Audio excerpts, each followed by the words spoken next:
নমস্কাৰ বন্ধু বান্ধৱীসকল, মই মামনি লাইফষ্টাইল এণ্ড কুকিং চেনেলটোলৈ স্বাগতম জনাইছোঁ। এয়া দেখিছেনে মূৰত কি লগাইছোঁ?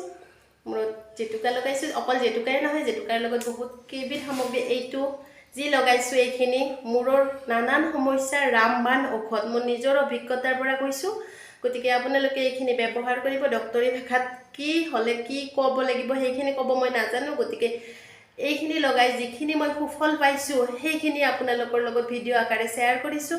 গতিকে মোৰ লগতে আপোনালোকে এইখিনি ব্যৱহাৰ কৰিব আৰু কেনেকুৱা ফল পায়। কিন্তু এদিন বা দুদিন ব্যৱহাৰ কৰিলেই নহ'ব, ধৰক সপ্তাহত এবাৰ 3 মাহমান ব্যৱহাৰ কৰিব। মূৰৰ গোটেই সমস্যাৰ সলিউশ্যন আপোনালোকে পাব। এতিয়া দেখিছে নহয় জেতুকাৰ পাতখিনি মই মানে আগদিনাখনে আনি থৈছিলোঁ, সেইকাৰণে অকণমান ৰঙা পৰা দৰে হৈছে। ফ্ৰিজত থৈ দিছিলোঁ, গতিকে একো নহয়। ইয়াতে দিছোঁ এয়া জবা ফুলৰ পাত। জবা ফুলৰ পাতটো দিওঁতে আপোনালোকে এটা কথা লক্ষ্য ৰাখিব, যেন পাতটোৰ পিছফালে কোনো ধৰণৰ পোক পতংগ নাথাকে। আৰু ইয়াতে দিছোঁ নৰসিংহৰ পাত। ইয়াৰেতো আৰু গুণৰ কথা আপোনালোকক মই নতুনকৈ কোৱাৰ কোনো প্ৰয়োজন নাই। গতিকে চুলিৰ কাৰণে নৰসিংহৰ পাত বহুত উপকাৰী হয়। আৰু এয়া মহানিমৰ পাত। মহানিমৰ পাতে চুলিৰ গড়বিলাক মজবুত কৰে আৰু মানে ভাল কৰে। আৰু এইটো হৈছে জবা ফুল। জবা ফুলৰ এই ঠাৰিডাল আৰু সেউজীয়াখিনি ছিঙি দিব। আৰু আপোনালোকে এই জবা ফুলখিনি যদি মানে হেনাৰ লগত নিদি অকল পানীৰ লগত মিক্স কৰিও কেতিয়াবা লগাই, তাৰ পৰা বহুত উপকাৰ পোৱা যায়। আৰু তেলৰ লগত মিক্স কৰিও লগাব পাৰি। জবা ফুলৰ উপকাৰিতাৰ বিষয়ে আপোনালোকে বহুত জানেই মোতকৈ বোধহয়। এইখিনি প্ৰথমতে ভালদৰে ধুই ল'ব লাগিব। ভালদৰে ধুব, কিন্তু ধুই পেলাই আমি এইখিনি মিক্সিত দি ধুনীয়া এটা পেষ্ট বনাব লাগিব। আৰু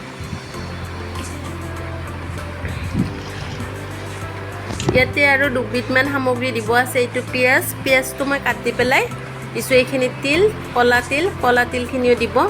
দি পেলাই ধুনীয়া এটা পেষ্ট বনাই ল'ব।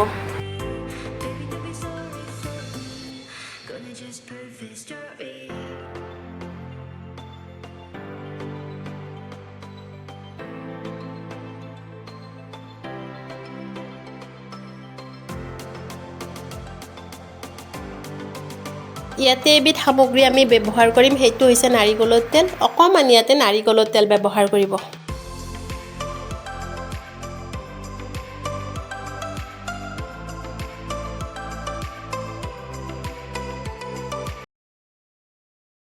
এয়া চাওকচোন আপোনালোকে, এইখিনি মই লগালোঁ, ধুনীয়াকৈ লগাই ল'লোঁ। এইখিনি লগোৱাৰ পিছত প্ৰায় 2 ঘণ্টাতকৈ বেছি থাকিব লাগে। যদি ক'ৰবাত যোৱাৰ কাৰণে আপোনালোকৰ দৌৰা-দৌৰি থাকে, তেতিয়াহ'লে আপোনালোকে 2 ঘণ্টা 2.5 ঘণ্টা থাকিব। আৰু যদি ক'তো যোৱাৰ প্ৰগ্ৰেম নাথাকে, তেতিয়া 3 ঘণ্টা 3.5 ঘণ্টা থাকিলেও কোনো মানে একো প্ৰব্লেম নহয়, বৰঞ্চ ভালেই হ'ব, অলপ শুকুৱাই যাব। কিন্তু যেতিয়া মূৰটো ধুব, মই বাৰু আপোনালোকক ধুই পেলাই দেখুৱাম, কিন্তু ইয়াতে কোনো চেম্পু ব্যৱহাৰ নকৰিব। অকল খালী পানীৰে মূৰটো ভালদৰে ধুব, যেন ইয়াতে জেতুকাৰ গুড়ি বা পাত কোনো ধৰণৰ থাকি নাযায়।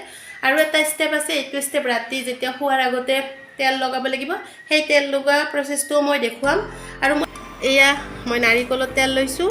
নাৰিকল তেলখিনি অকণমান গৰম কৰি লৈছোঁ। এইটো মই পেৰাচুট দেখুৱাইছিলোঁ, মই হেনাৰ লগতো অকণমান মিক্স দিছোঁ। আৰু এইটো অকণমান গুণগুণা গৰম হৈ আছে। আৰু ইয়াতে দিম মই এয়া নেমু টেঙাৰ এইখিনিয়ে দিম, ইয়াতকৈ বেছি নিদিওঁ। আৰু এইটো কৰিলে আপোনালোকে হেনা নলগালেও এইটো তেল ব্যৱহাৰ কৰিব পাৰে, নাৰিকল তেলত অকণমান নেমু দি পেলাই, কাৰণ এইটো উফিৰ 1 নম্বৰ সলিউশ্যন। মানে ৰাতি লগাই ৰাতিপুৱাই চেম্পু কৰি দিব লাগে। আৰু ইয়াতে আপোনালোকে যদি পাৰে ভিটামিন কেপচুল এটা দিব পাৰে, কিন্তু আজি মোৰ নাই, সেইকাৰণে মই এইখিনিয়ে লগাম। এয়া চাওকচোন, নাৰিকলৰ তেল আৰু নেমুৰ ৰস মিক্স কৰাৰ পিছত ধুনীয়া এটা মলম আকৃতিৰ হৈ গৈছে। এইটো অকণমান লৰাই থাকি ধুনীয়াকৈ চুলিৰ গড়বিলাক আৰু গড় গোটেইখিনি মাছাজ কৰি লগাব। মই কেনেকৈ লগাম দেখুৱাই আছোঁ আপোনালোকক। এনেকৈ ল'ব, একদম গড়লৈকে মাছাজ কৰি লগাব। এয়া চাওক, মই গোটেইখিনি ধুনীয়াকৈ তেল লগাই ল'লোঁ। লৈ পেলাই অকণমান এনেকৈ আপোনালোকে বহি থাকোঁতে মাছাজ কৰি দিব। ৰিলেক্স ফিলো হয় আৰু চুলিৰ গুৰিবিলাক ভালো লাগে। গতিকে এনেকৈ লগাব আৰু আপোনালোকে, কাৰণ ঘৰুৱা পদ্ধতি, কোনো ইয়াতে খৰচ নাই বা বেছি সময় নালাগে। এইবিলাক লগায়ো আমি ভাত ৰান্ধিব পাৰোঁ। যেনে মই আজি নিজেও ৰান্ধিলোঁ আৰু খালোঁ ৰান্ধি, আৰু আলহীকো খোৱালোঁ লগাই পেলাই।